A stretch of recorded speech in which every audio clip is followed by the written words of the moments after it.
ఈరోజు తెలంగాణలో రైతులకు కాళ్ళ చెప్పులు అరిగేలా కేంద్రాల చుట్టూ తిరుగుతున్న ఒక్క బస్తా యూరియా బస్తా దొరకడం లేదు.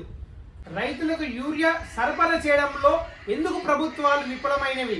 కాంగ్రెస్ పార్టీ ఇంద్రమ్మ రాజ్యంలో రైతులు సంతోషంగా ఉంటారు, కేసీఆర్ అప్పుల పాలు చేసిండు, కేసీఆర్ నిండా రైతులను ముంచిండు, రైతులు సంతోషంగా ఉంటారు, రైతుల పార్టీ కాంగ్రెస్ పార్టీ అని ప్రచారం చేసి చెప్పుకొని ప్రచారాలు చేసి అధికారంకి వచ్చిన కాంగ్రెస్ పార్టీ ఇప్పుడు ఏం చేస్తుంది? 50 సార్లు ఢిల్లీకి పోయిన సీఎం సార్ అక్కడ 1-2 సార్లు అయినా రైతుల పక్షాన మాట్లాడి యూరియా తీసుకొచ్చే ప్రయత్నం ఎందుకు సాధ్యం కాలేదు? కేసీఆర్ ఉన్నప్పుడు 10 ఏళ్లలో ఇలాంటి బాధలు ఎప్పుడు రాలేదని రైతులు మొత్తుకుంటున్నారు.